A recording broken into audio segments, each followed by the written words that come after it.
করারোপ করছে জাতীয় রাজস্ব বোর্ড। নতুন বাজেটে এমন প্রস্তাবনা আসবে, এতে ক্ষোভ জানিয়েছে প্রবাসী সংগঠনগুলো। তাদের মতে এমন সিদ্ধান্ত ব্যাংকিং চ্যানেলে রেমিটেন্সের প্রভাব আশঙ্কাজনকভাবে কমে যাবে। আর অর্থনীতিবিদরা বলছেন, ডলার সংকট কাটাতে বৈধ পথে রেমিটেন্স আনতে যখন নানানমুখী উদ্যোগ নেওয়া হচ্ছে, এমন সময় এই পদক্ষেপ নতুন সংকট তৈরি করবে। অমিত দাসের ক্যামেরায় সোহাগ কুমার বিশ্বাসের প্রতিবেদন। প্রতি বছর রপ্তানি থেকে আয় হয় ৫৫ বিলিয়ন ডলারের কাছাকাছি, আর রেমিটেন্স থেকে আসে ২০ বিলিয়ন ডলারের বেশি। কম বেশি এই ৮০ বিলিয়ন ডলারই বাংলাদেশের জাতীয় অর্থনীতির মূল ভিত্তি।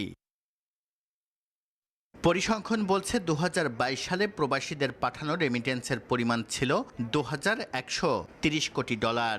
২০২৩ সালে যা বেড়ে ২,১৯০ কোটি ডলার ছাড়িয়ে যায়। শতাংশের হিসেবে প্রবৃদ্ধি ছিল ৩%।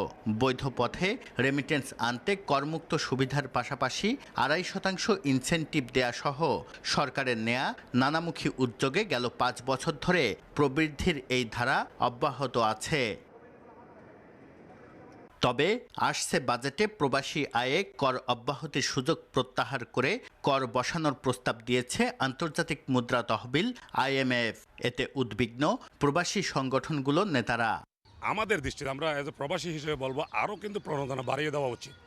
এখন এই প্রণোদনার বাদ দিয়ে ক্যান্সেল করে আবার যদি এটা ট্যাক্স বা একটা আয়কর বসায়, তাহলে তো প্রবাসীরা রিজার্ভ এই রেমিটেন্স পাঠানোর জন্য বিমুখ হয়ে যাবে। সেই কারণে কিন্তু দেশেরও ক্ষতি হবে এবং হুন্ডির যেটা লাইন অবৈধ পথে, ওইটা কিন্তু আরও তীব্র হয়ে যাবে।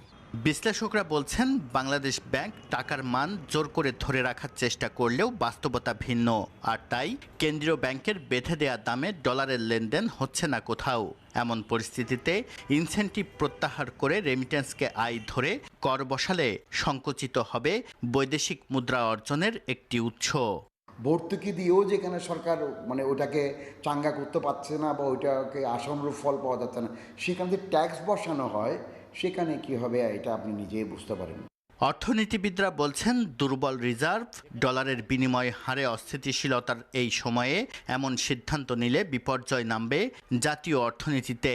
আমার মনে হয় যে এটা আমাদের জন্য আত্মঘাতী হবে যদি এরকম করি, যেখানে আমরা ইনসেন্টিভ দিচ্ছি এবং তাদেরকে কোয়ালিটেটিভ ইমপ্রুভমেন্টের জন্য প্রবাসীদেরকে এয়ারপোর্টে এনে তাদেরকে জামায় আদরে কিন্তু বাড়িতে পর্যন্ত পৌঁছে দেওয়ার এই ব্যবস্থাগুলি যখন সরকার এখন নিতে যাচ্ছে, সেখানে কিন্তু আবার ট্যাক্স বসাই দিলে কিন্তু এটা একটা মারাত্মক হবে। এই উৎসটাই বন্ধ হয়ে যাবে।